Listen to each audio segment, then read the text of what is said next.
When you think of Leicester City, you think of that fairy tale season where they overcame all the odds, where they shocked every football fan to their core and won the Premier League. Life really did peak as a Leicester City fan that year, but fast forward to 2022, they are currently sitting 11th in the league. Now, I'm not going to lie, I like Leicester City. I've got a lot of time for Leicester City. I think that their football club is world class. The stuff that they do, the gestures that the players do, I think the club overall is just brilliant. So it kind of hurts to see them sitting in the bottom half of the Premier League when I know for a fact that they're good enough to be reaching the top 6. But that is where we come in. We're taking a trip to Leicester today to sort them out, to rebuild them, to take them from 11th in the Premier League to becoming champions of Europe. Let me know in the comments down below what team you want me to rebuild. I'm open to any and all teams, just give me a little bit of time to do them. And if you go on to enjoy today's video, be sure to leave a like, smash that subscribe button if you are new around here. The support lately has been incredible. Ladies and gentlemen, if you have yet to see one of my rebuild videos before, here are the rules. The main objective of this rebuild is to win the Champions League. I can make any transfers that I want, making it as realistic as possible. All games have to be simulated, but the Champions League final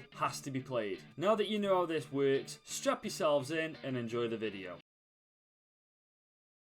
We begin our journey with the Foxes with just over 40 million to spend. And our first bit of business this season is bringing in the right winger Marcus Edwards from Sporting CP for just under 19 million. Now I've had a look at the youth academy as I always do at the start of every rebuild. This man looks ridiculous. Patrick Wright, he's 17 years old, 72 rated. He can play on the wing, centre mid, central attacking mid, centre defensive mid. He's got 5-star, 5-star. He's got potential between 83 and 94. You better believe I'm getting this guy in the team. The plan is, because obviously our midfield with Madison and Didi and Tielemans is absolutely stacked, we're going to get him into the senior team and stick him out on loan, and hopefully in the 2 years that I intend to loan him out, he can rise like a rocket. Meanwhile, we have just sold Mendy to Wolves for just under 3.5 million. We have also just sold Ryan Bertram for just over 3.5 million. And we have just sold Michael Brighton for just over 6 million. I know how well liked and respected Kasper Schmeichel is by Leicester City fans, but he's 34 years old and he's only going to stay at 84 rated for so long before he starts declining in overall. That's why I brought in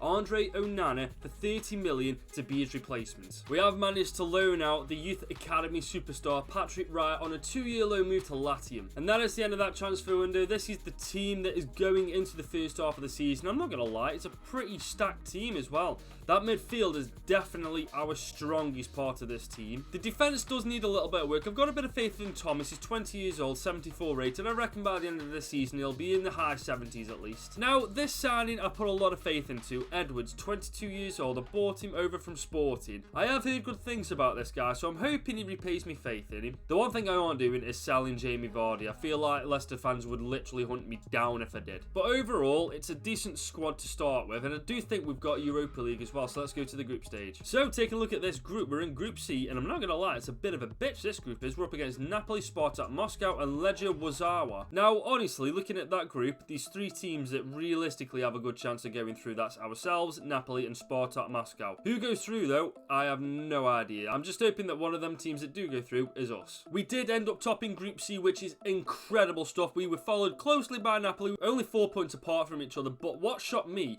was Spartak Moscow finished bottom of the group and Legia Warszawa finished 3rd. Spartak obviously just didn't show up. In the Premier League, however, we are doing absolutely fucking awful. We are definitely better than 11th place. I don't give 2 craps what anybody says. Leicester City are much better than 11th place. When Arsenal are top of the league, you know that this season doesn't make any sense. We've done a little bit of business in this transfer window. We've just loaned out Kelechi Iheanacho for 2 years to Brentford. And that is the end of that transfer window. The only thing that we did do in that window was loan out Kelechi Iheanacho for 2 years. Other than that, we were very, very inactive. I'm still quite stunned that we're not even in the top half of the table. This is definitely a top 6 team in my opinion. I'm hoping for the remainder of this season we pick up our form in the Premier League and we do really well in the Europa League. That is the goal. Well, we did absolutely freaking terribly this season. I don't know why though, I really don't understand why. It's not like we've got a bad team, we just did not perform well in the slightest. We lost 16 games this season and we ended up with a -7 goal difference. We definitely need to bolster the defence for next season. I'm telling you, we must have done quite well in the Europa League, otherwise we would not be the manager of Leicester City right now. Meanwhile, Manchester City won the FA Cup. It was United's turn to win the Carabao Cup. Deportivo Alaves won the Europa Conference League. Now this explains why we still got a job as Leicester City's manager. We won the Europa League, which does somehow mean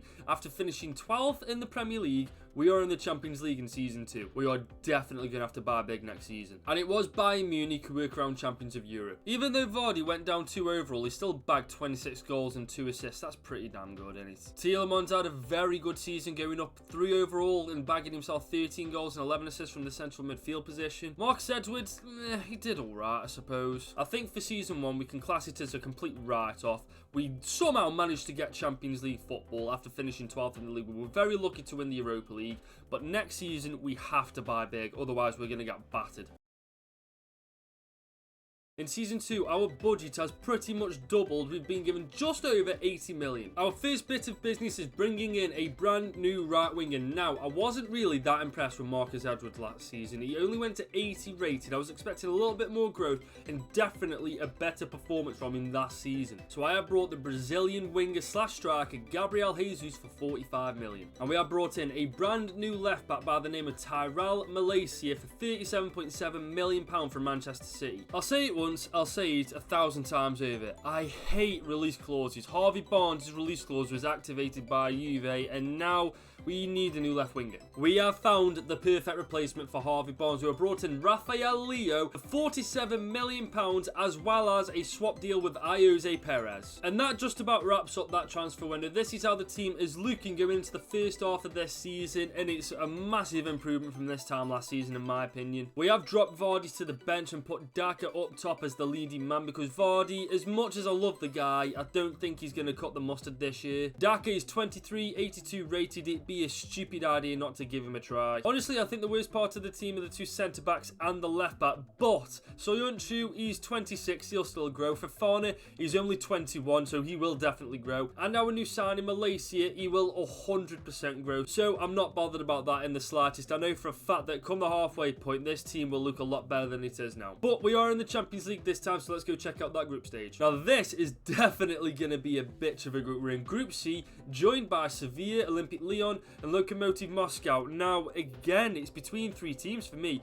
Leicester, Sevilla, and Olympic Lyon. I don't think Lokomotiv have got the strength in their team to cut the mustard. But Sevilla and Olympic Lyon, they're definitely going to be a challenge. But hopefully our team is strong enough to progress to the round of 16. We killed it. We absolutely killed it. We topped the group with 13 points out of a possible 18. We drew 1, lost 1. Not too fussed about that. It was Olympic Lyon who joined us as well into the round of 16. Sevilla and Lokomotiv joined on 5 points apiece. They are knocked out of the Champions League. Now, we are in the round of 16, so who's our next opponent? It is Inter Milan. Now, to be fair, I will take Inter Milan out of all the various different teams we could have been drawn against. This is a hell of a lot more like it. We are technically second in the league. We are 2 points behind the league leaders. We are top 4. This is where we belong. Plus, Arsenal are in the bottom half of the table, which is always a thrill for me. We have just done a little bit of business, so I'm going to catch up really quickly. We have sold Hamza Chowdhury for just over 6 million, and we have also sold James Justin for just over 19 million as well. And that is the end of that transfer window. This is how the team is currently looking. We are unfortunately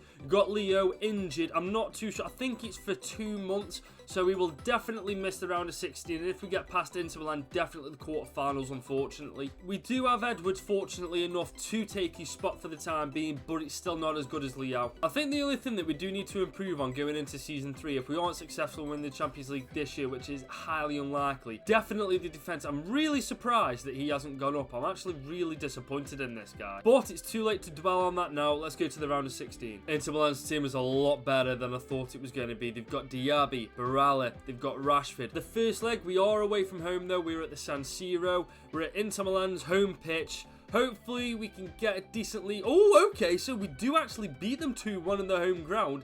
Daka getting the brace. I knew putting my faith in that guy would be a good idea. On to the second leg, we go with the advantage. I'm confident going into this game. I'm aware that Leao is still injured, but The thing is, the team itself is really well rounded. I think we're definitely going to have to spend big next time on a proper good left back if we're in the Champions League next season. Inter's attacking lineup, man, it's actually ridiculous. How they only scored 1 goal against us in the previous game is actually mad.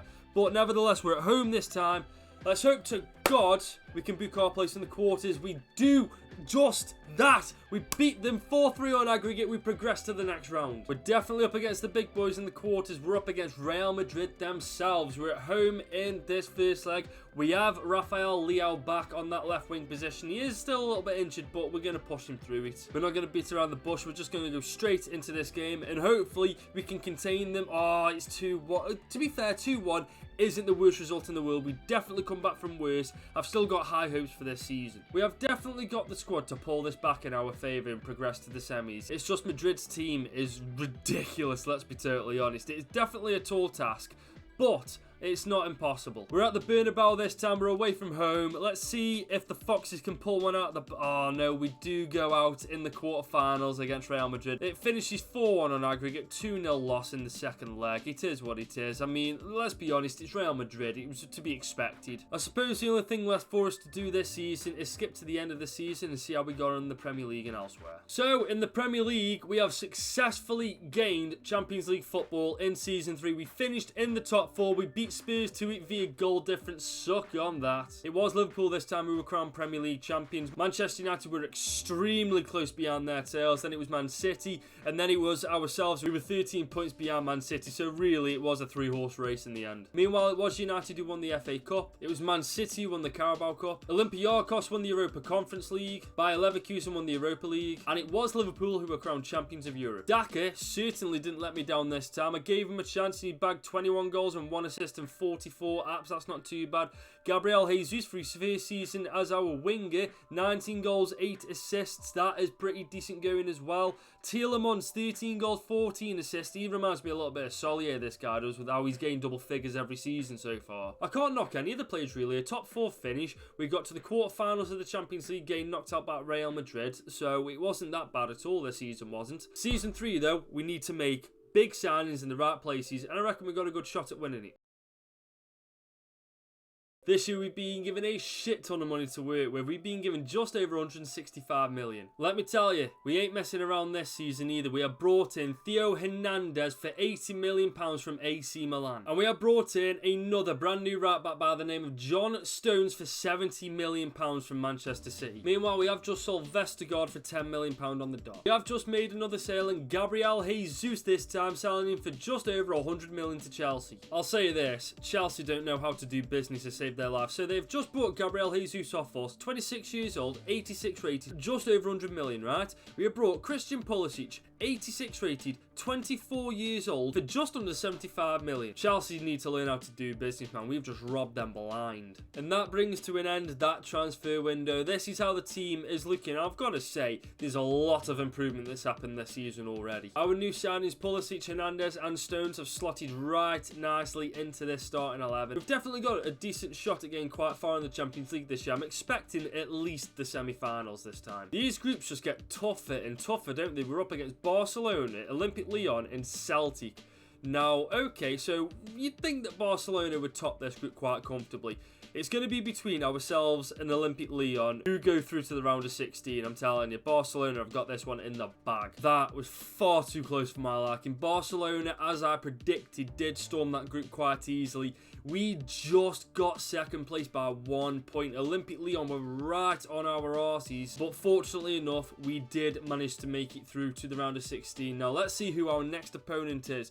We're up against Atletico Madrid. Okay, not the nicest of teams to be drawn up against first, I'm not going to lie, but we have to take it. We are currently second in the Premier League. Man City are running away. Oh my god, Man City are 9 points clear. Yeah, Man City have won this league without a shadow of a doubt. We have done our first bit of business in this transfer window. We've brought in Antoine Griezmann for just under 35 million. That's that transfer window done and dusted. We only brought Antoine Griezmann in that transfer window. Other than that, we did absolutely nothing. But this is the team we're taking into the knockout stages of the Champions League, and I ain't gonna lie, apart from Fofana, I'm really shocked that he hasn't gone up quicker, I must admit. I'd say our team's one of the best in the Champions League at this time. It's exceptionally well rounded. We've got players all around the pitch that are really goddamn good, so there's no reason why we can't go all the way this time. As we already know, we are up against Atletico in the round of 16. Their team, I ain't gonna lie, is pretty stacked if you ask me. Definitely gonna be a tough team to knock out of the Champions League, but we are at home in the first leg, so let's hope that we can use the home advantage to gain some momentum. It's a 1-1 draw. It definitely could have been worse. We go into the second leg, one apiece. It's literally all to play for. So not only do we have a suspension with Rafael Leao,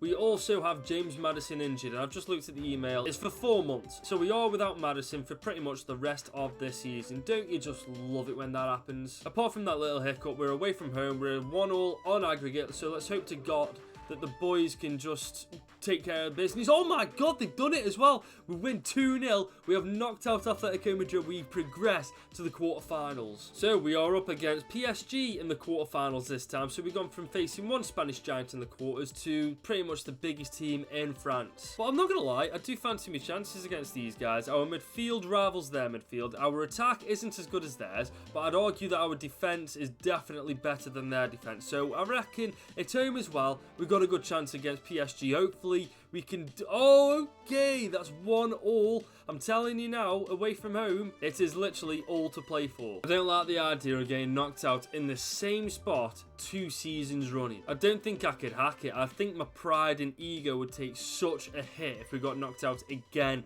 in the quarterfinals. I honestly think though, we've got a good enough team to beat PSG. We're away from home. Let's hope that the boys can pull this one out of the bag. Oh, come on! Oh, thank God for that. I'm so happy we didn't get knocked out in the quarters. I think I was more bothered about that than winning this actual thing this season. Big boy Pulisic coming in clutch. So in the semi-finals, we do meet up against Liverpool. Probably one of the most successful teams when it comes to the Champions League. We're at home in the first leg. Let's get this straight out of the way, and hopefully we can gain an advantage going into the second leg. I will take a 2-2 draw against Liverpool. That is probably a very good result going into the second leg. It is literally all to play for. The fact that we haven't had any more suspensions or injuries since James Maddison is actually outstanding. I just had to put that out there, I'm not going to lie. But the thing is now, we're 1 win away from either potentially booking our place in the final or crashing out in the semis. We're at Anfield, it all comes down to this. Can we book our place in the Champions League final? Oh, we've done it. We've actually gone and done it. And by the looks of it, we absolutely dominated that game. 57% possession against Liverpool is actually unheard of, especially with their style of play under Jurgen Klopp. That's ridiculous. So, we are in the Champions League final, somehow anyway. So who's our final opponent? It's Barcelona, who we're facing in the final of the Champions League this time. I don't think we faced Barcelona in the final in FIFA 22, but there is a first time for everything, isn't there? Before we get into the final itself, let's check out what we've done elsewhere this season. Man City really did run away with it in the end. They were 15 points clear of us, who were in second place. I mean, we did exceptionally well to get second place. We were 5 points above Liverpool, for God's sake. But this year, Man City were in a league of their own. And Arsenal finished 9th, which is just incredible. Meanwhile, Manchester City beat us to win the FA Cup. Tottenham Hotspur won the Carabao Cup. Hoffenheim won the Europa Conference League. And Spurs also won the Europa League. I'll say this, Daka showed up this year, 37 goals and 4 assists in 57 games. That's 41 goal contributions in 57 games. That's insane stats. We definitely turned up this year, but we've got one more job to do, and that's winning the Champions League. Now that is a goddamn good team, I ain't gonna lie. Ansu Fati, Osman and Torres as their front three. Yeah, this is going to be a tricky one. We just got to shut that front three down. To be fair, that entire team's ridiculous. I mean, their only weak link is Danilo. Why have they got Danilo at right back? I'll never know. With the funds that Barcelona will probably have at this point, why they can't afford a better right back, I'll never know. But whatever. It is Barcelona versus Leicester City in the Champions League final.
Let's see if we can't get Leicester City a Champions League. Ricardo Pereira's on the ball. Oh, beautiful ball to Daka. Oh my god, what a start that is. 3 minutes in and we've just taken the league just like that. Ricardo Pereira on the right. He had absolutely no right to get as far as he did. And Daka, first time, just dinks it almost over to Stegen.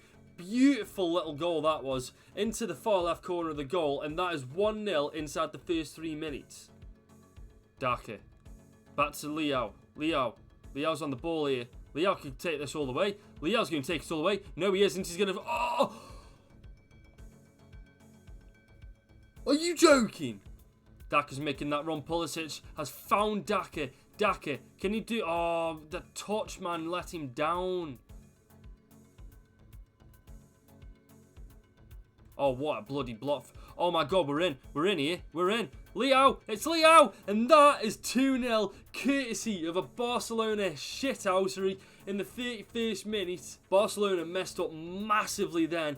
Right intercepted. Fed through Rafael Leo. And here we are at 2-0 up. Got Pulisic in here. Pulisic is all alone here. Can he go all the way? Oh, Stegen with the save. And that is half-time. We go into the half-time break 2-0 up. And I'm not going to lie to you. In the first 15 minutes, Barcelona were all over us. However, we have absolutely dominated them since that second goal. They haven't had a sniff. Another performance like the first half. And we've definitely got this game in the bag. Got right on the ball here. Can we have a... Oh! That was definitely going in as well, that was. Oh, no. Depay's in. He's in. Oh, what a save from Onana. Oh, Pulisic. Pulisic. It's Pulisic versus Mendy. Pulisic versus Mendy. I tell you what, he's beating him. Oh, Pulisic has done so well there. It is game over now, surely. 75th minute. 3-0 up. Pulisic left Mendy for dead there. He's not... Pulisic, man. Honestly, what a signing he was. 75 million as well. Jesus Christ. Worth every penny. Before anyone's wondering, you can check as well that I'm telling the truth. This is on Ultimate, so I'm not playing on Amateur here. And that is the full-time whistle. Leicester City have officially been crowned champions of Europe. They are the best team in the world. Courtesy of goals from Daka, Rafael Leo and Pulisic, we have managed to secure the Champions League for Leicester City. Let me know in the comments down below what team you want me to rebuild. I'm open to any and all teams. Just give me a little bit of time to do them. If you have enjoyed this video, be sure to leave a like, smash that subscribe button. It really does help the growth of the channel. We are aiming for 3,000 subscribers before the end of 2022. That is the target. That's all from me. It's been your boy Gordy. Hope you guys have a great day. Until next time, I'll see you later.